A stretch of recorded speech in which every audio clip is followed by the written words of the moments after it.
Whoa, whoa, whoa. Who do I have here? I have my mom. If you know anything about my story, you know that I am one of 25 children. My mother, as amazing she is a little crazy, but she adopted 20 children. And so I know a lot of you know of my story. And so I'm here in Boise visiting her as we speak. I just wanted to introduce you. Say what's up, Mom. Hi. Yes. Oh, look, we got someone who says, love heart. Oh, you're getting love, Mom. How you feel about that? I love it. So look, I just want to jump on, say hi, introduce you. If you have any questions, please put them in the comments. But I just thought I'd have a quick conversation. These are all to you, by the way, Mom. All the everyone's saying, hey, hi, what's up? Oh, you're getting from Lake Mama. Hi, Mom. You gotta love this. Okay, cool. So let's get started. I got her about for 15 minutes, and then I gotta go run to the airport and head back home, and we'll do our live tomorrow with Notary coaching. But look, here is everybody knows that if you're a student of mine, I teach gratitude, I teach paying it forward, I teach being authentic, I teach living from the heart, and I don't think there is somebody more representative of living from the heart, someone who's more representative of giving than my mom. So, Mom, let's take them back, dude. So, I guess the first question is, I think everyone is kind of curious, why would you adopt so many children? Kind of walk people through the emotion side of like what made you, just do what you did so amazingly from the heart. Like, talk about that. I don't know if any of that made sense. I don't think it's a why question. I think it has to do with circumstances that came into our life and who we were as people. Mm-hmm. I grew up in a very poor family, and there were 10 children. We were migrant farm workers. A lot of my life, my early life, we were homeless, although they didn't call it that in those days. Yeah. I think they called it camping or something. But I always wanted a large family, and I only had 2 birth kids. I adopted a child from Vietnam as a single parent. And when my husband and I were married, Mark's dad, when we were married, we wanted to adopt 1 child. That was our plan. But let me get more into like the why, right? And because, I always teach my community, everything needs to kind of come from why. If you put the why at the forefront of what you do, everything else kind of falls into place. So why did you want to give back? Why did you want to help so many children? Why did you kind of talk through that? I can answer that. Why did I want to give back? It was just an innate part of who I was as a person. I adopted the first child from Vietnam because I saw a need, and I knew that I could love that child. And then we wanted to adopt another child so he wouldn't be the only adopted child. And after that, agencies started coming to us. To be honest with you, we never applied to adopt another child.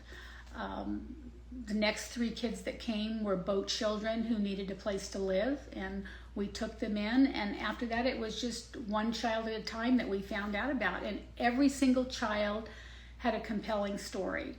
And it's something that we were able to do. I know everybody couldn't do that. Everybody has a different kind of gift, but we knew we were able to do that, and we did. But it wasn't something that we set out to do. Yeah, no, I think it's crazy because, I think our journeys are similar because, when I started this Notary training program, I didn't really set out to have 10, 20,000 students. I just set out to help 1 person. And 1 person became 2 became 10, and now the amazing loan signing system communities here. And so it's crazy how your story and my story kind of align from that standpoint of like, if you just operate from wanting to do more, give back, the universe almost puts more opportunity in front of you, and all these children that you joined, you helped is just incredible. Mm-hmm. What I will say though is you would think you'd stop after like child number 10, right? You're like, you're like, look, I adopted enough. I've given back to the world. And so you're going from 10 to 11 to 12. But see, if you think about it, if there are 10 kids and you find 1 more that needs a home, what's the difference between 10 and 11? Not really. Well, I think the difference goes from like 10 to 25. So like 10 to 11, 11 to 12, I get it. 1 child at a time. 1 child at a time. Absolutely incredible. I think that, I think the community knows how much I do my best to give back, and it's because of what you've done for all of us. I'm gonna start crying, but you guys know this is what I do. And so, just so much that you've instilled in us as far as being selfless, that I do my best to try to give that to the notary community. Because I think being selfless, Mom, there's a lot of business attributes to being selfless. I think a lot of people do business. If you're ethical and Yeah, well, I'm gonna get a little bit deeper than that, because I think ethics correct, but I think that when you realize business is really about serving the consumer, the customer, your client, it's bigger than you, is really, I think, the parallel between what you've instilled in me that I've naturally instilled in my business practices, which I now teach, right? And because business is bigger than the transaction that I have between me and my client. Business is bigger than, I'm making money from you. It's how can I really help you and serve you? And you've instilled that through me, and it just happened to bleed into my business, which is crazy. And so, it's because of my mom of why I teach the way I do. And like I said, your selflessness of raising so many others. And, my mom could have had an amazing life with vacations all over the world, but she chose to spend her money and her time and resources raising so many children. And so thank you for that, Mom. And I know our whole family's full of gratitude. And so, yes. And so, but like I said, I think there's parallels in what I've watched. It's not necessarily what you've said. It's what I've watched you do. Behavior is always more important than words. That's right. And so what I've watched you do, being selfless, is how I've built my businesses. And I never really shared that with you or anybody, frankly. But it is the idea that, you give so without wanting to receive. And that's how I've built businesses, right? I build a business not trying to I only serve you for money. I serve you to give you a good product. And then in turn, the money and the clients come. And so it's watching your selflessness raise so many children that has created the selfless business person that I am. Because I always teach my students that don't chase the money, chase the relationship, chase the product, chase serving your client. And everybody has different gifts. That's right. That's right. That's exactly right. So it looks like there's a few questions on here, Mom. Let's answer some of them. So we got Zoe, Mama Wills. What's up? What's up? We have Bring Your Mom to Summer Camp. Well, there's some inside knowledge. Mom will be at conferences here. What? The question is should we get Mom on stage? Oh, no. Let's go. All right, let's see. Okay. Dee Dee, what up, Dee Dee? Thank you, Mama Wills, for all you did for your kids. You have a heart of gold. I thought I saw a question up here. Mark Preto, without his parents, Mark might not be here to change all of our lives. Thank you so much, man. I mean, honestly, it's I always try to teach you students that not to get hokey, but I do believe everything happens for a reason. And my journey with her and my whole adoption and foster care has led me to be the business person I am today, and hopefully a pretty good mentor and coach. But I'm more proud of the business person I am today than anything, and without you, Mom, and Dad. My dad's outside with Soul right now, if you're wondering where Dad is. Okay, so I saw the question. Sweet mother, we're not going to forget you. Oh, that's beautiful. Okay, so Lizette, Mom, how was Mark as a kid? Okay, Mom, be nice, okay? I'll be nice. Mark was kind of a miniature version of who he is now. He was always kind of wild and crazy, but he was one of our easiest kids, believe it or not. I love another Dee Dee. How was it raising Mark? Yeah, well, I appreciate you saying that, Mom. I mean, I would like to think I'm just kind of a continuation of who I was growing up. I definitely was all over the place. I probably wasn't the easiest child to wrangle in. Well, actually, when we adopted Mark, he was the saddest child I've ever seen. He had traveled a path that was very, very difficult, but we gave him the space, and I know he felt like he was buried in this sea of children, but we were laser focused on him and his needs, and we gave him the space to figure out that in this crazy family, they didn't send kids away, they adopted them and brought more in. Mm-hmm. So pretty soon he felt like he belonged. Yeah, it was a journey, man. To my mom's point, and there's a couple of great questions coming in, but to my mom's, to that question, is, I got this space to be who I needed to become.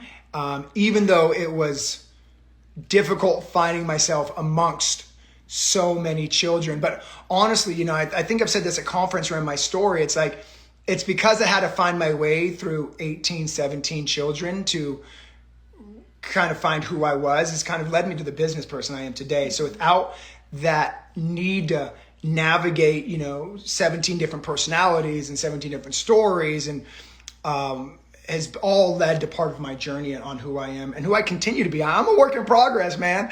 You know, and so, you know, I am definitely, okay, we've got a couple other questions. I think I saw some good ones. I thought this one was beautiful, by the way. Someone asked, thank you, Mark. You've been a true blessing, changed my whole life. It's this lady changed my whole life. Okay, so Mandrabu, Mom, how has Mark changed your life? Ooh, that's a good question. Mark has validated us as parents, and that's always good because parents don't always get that from their kids. And he's made us so proud of who he is. And I don't mean successful business person, I mean as a human being. That because I think kindness and love are the things that should drive us in our life, and they do drive him. He's very genuine. I'm gonna start crying. Okay, thank you. Everyone's making me cry, man. That's a great question. Someone else asked a good question. You did an excellent job for Purpose Driven. Okay, so this is a good one. Murph, I'm gonna call you Murph. How did you manage day-to-day tasks with so many kids with so much on your plate? Before you answer that, Mom, you can think about that. So my mom not only was a mother to, now what I will say, so you guys understand, is we have 25 total children. I always like to say we adopted in waves. I don't know if my mom wants me to say that, but there's kind of a first wave and second wave. So the point I'm making to them is it wasn't necessarily 25 children at the house at one time. Oh no, usually 10 or 12. Yeah, so I was going to say that. So before you answer his question, I just wanted people to get a little backdrop of while they adopted 20 children, had 5 biological. It wasn't all 25 at one time in a household. Now, one would argue 10, 12, 15 were a lot, but I want to make sure it's known that not all 25 were in the house at one time. So with that being said, Mom, someone asked, how did you manage day-to-day tasks? Oh, the next thing I don't want to forget to make my mom even more amazing, and my dad, is my mom worked a full-time job, also worked nights. Whether she was a nurse or teaching at National and Chapman. So not only did she raise, 25 children, and had 10, 15 at home at any one given time, she was also working 2 jobs. So with all that being said, somebody asked, how did you manage your day-to-day tasks with so many kids, with so much on your plate? The answer was organization. And we had to learn as we went along, just like anybody does when they're traveling a path in life.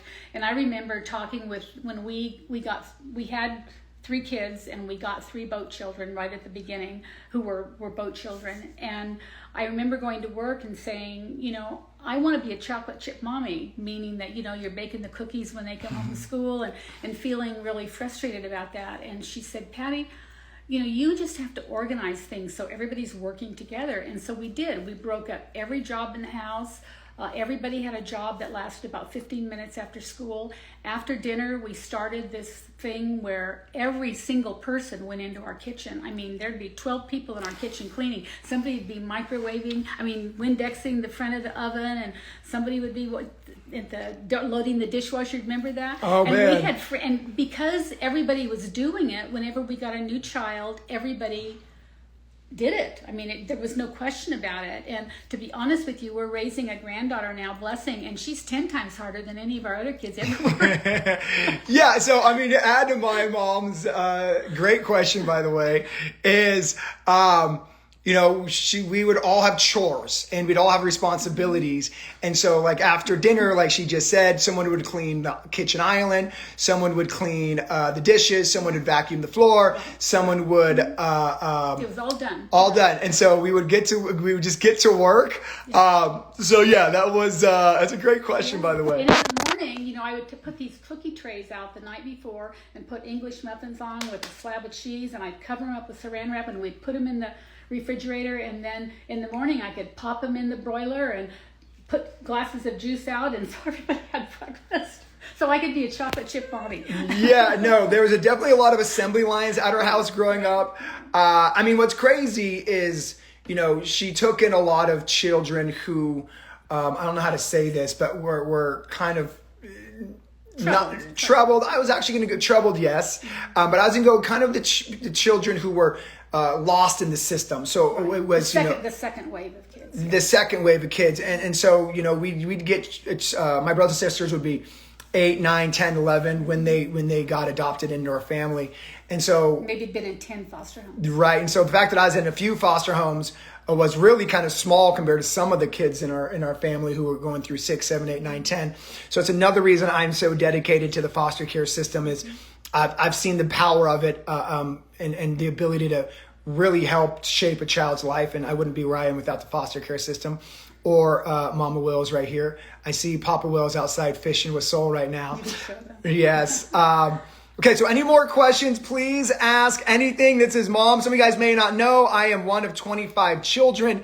My mom right here adopted 20 children. 21. And so I am one of 21 adopted children. And any questions, please ask. Let's see if there's any other questions. And I'll see you at the conference. Yeah, Mama's going to be at conference. Murphy, wow, you're a superwoman. Thank you so much for answering my question. You have so much wisdom to share. She does. And okay, so a couple of people said, "What's the secret?" Facing life with joy. Oh, that's good. Oh, Tammy has a great question. This is a great question, by the way. So Tammy says, "Mama Wills, how did you handle so many personalities and temperaments at once?" Wow, great question. Some days I was an angel, by the way. Some days were harder than others. We'll just leave it at that. Yeah.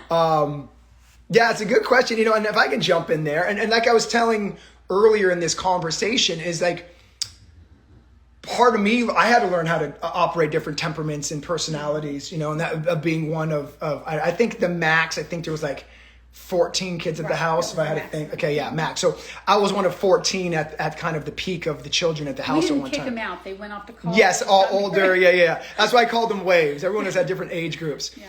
But yeah, I had to learn how to navigate personalities. And now that I'm kind of like having this conversation live with everybody, I'm kind of realizing that that's kind of how I've learned how to like navigate business, that's right? Life. And it's learning how to navigate different personalities and kind of getting what you need. But see, in our family, to really get what you needed was to learn how to be a team player.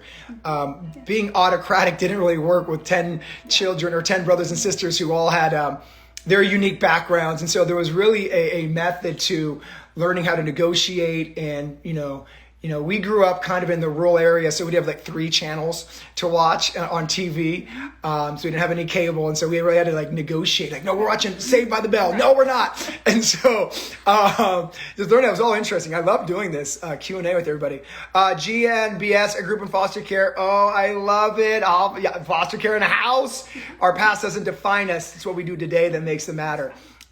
This is wonderful news. Okay. Anybody other questions before I let her go? Oh, so someone asked, is everyone still close? This is a great question.